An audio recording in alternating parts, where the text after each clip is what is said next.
Alors, vous êtes à l'initiative de cette résolution du Parlement européen. Dans votre discours, vous avez exhorté donc le Parlement à faire acte de civilisation. Le 19 juin 2020 est-il une date historique selon vous? Je crois que c'est un moment extrêmement important. Oui, c'est une date historique, puisque l'esclavage est une histoire européenne. Et jusqu'à ce jour, aucune institution européenne n'avait accepté, comme la France l'a fait en 2001 avec la loi Taubira, n'avait accepté de procéder à une reconnaissance solennelle, officielle de l'esclavage comme crime contre l'humanité. Je dois vous dire que c'est une proposition que j'ai faite, les trois aspects, à la fois la reconnaissance, la date du 2 décembre, ainsi que l'insertion de l'histoire de l'esclavage dans les manuels scolaires. Et cela montre combien il est important d'avoir dans cette assemblée des élus qui viennent des Outre-mer. Parce que nous pensons par nous-mêmes dans les institutions et nous agissons pour nous-mêmes aussi. Et s'il n'y avait pas eu les Outre-mer, s'il n'y avait pas eu un député de la France insoumise dans ce Parlement européen, il n'y aurait pas eu cette proclamation qui aujourd'hui a une résonance très forte à l'échelle internationale d'ailleurs. Alors, vous l'avez évoqué, le 2 décembre pourrait devenir la date de la commémoration européenne donc de ce crime contre l'humanité. Pourquoi avoir choisi cette date en particulier? Parce que vous avez la date du 10 mai, mais qui est une date qui correspond à l'histoire entre la France et ses colonies. Mais l'histoire de l'esclavage est différente dans les autres pays européens. Beaucoup de pays européens sont concernés. L'Angleterre, gardons à l'esprit que Liverpool a été une grande place pour la traite négrière, mais également des pays nordiques. Et ils ont d'autres dates possibles. Et nous avons donc retenu la date du 2 décembre, qui est la date retenue par l'ONU. Ça nous semblait être le plus cohérent et le plus simple. Alors, vous avez parlé de...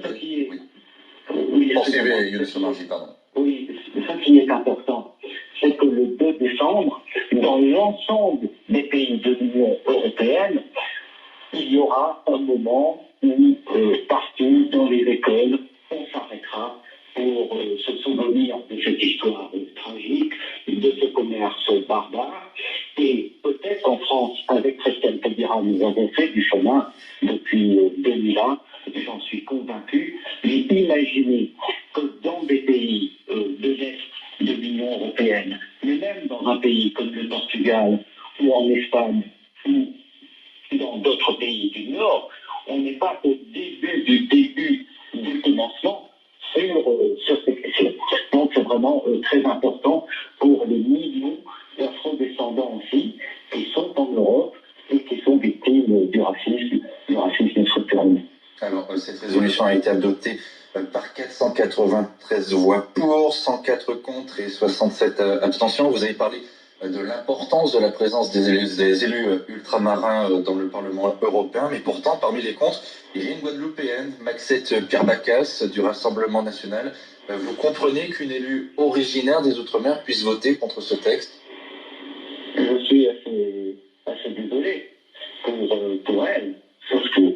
Et lorsqu'il y a eu la campagne des européennes et que les ultramarins, pour une bonne partie d'entre eux, ont voté pour le Rassemblement national, eh bien, je crois qu'ils ont là, aujourd'hui, exactement la signification et la conséquence de leur vote. Cet élu de Guadeloupe, avec lequel je n'ai pas de problème particulier, les sièges au Parlement européen dans un groupe qui est un groupe fasciste. Vous avez dans son groupe au Parlement européen des personnes qui viennent des partis les plus extrémistes dans l'Union européenne qui soutiennent des positions de suprémacisme blanc. Et c'est pourquoi, et ça c'est une grande histoire, nous avons obtenu dans la résolution qu'il soit fait référence au suprémacisme blanc. Nous avons obtenu dans la résolution qu'on parle de racisme structurel, systémique. Ce sont des débats qui sont, même en France aujourd'hui, très difficiles, qui sont mis sous le tapis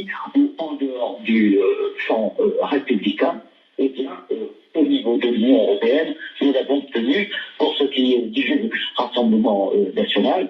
Chacun comprendra, chacun comprend d'ailleurs très bien que le Rassemblement national est engagé dans les Outre-mer simplement pour des raisons électorales. Il utilise les ultramarins comme du matériel électoral. Mais jamais au Parlement européen, depuis que je suis en 2012, le Rassemblement national n'a été à nos côtés pour faire des propositions, y compris sur les aspects économiques, pour l'agriculture, pour la pêche, pour les régions ultra-périphériques. Jamais zéro, aucune proposition. Merci Younous Omarjee d'avoir accepté de répondre en direct à nos questions sur ACI. Je rappelle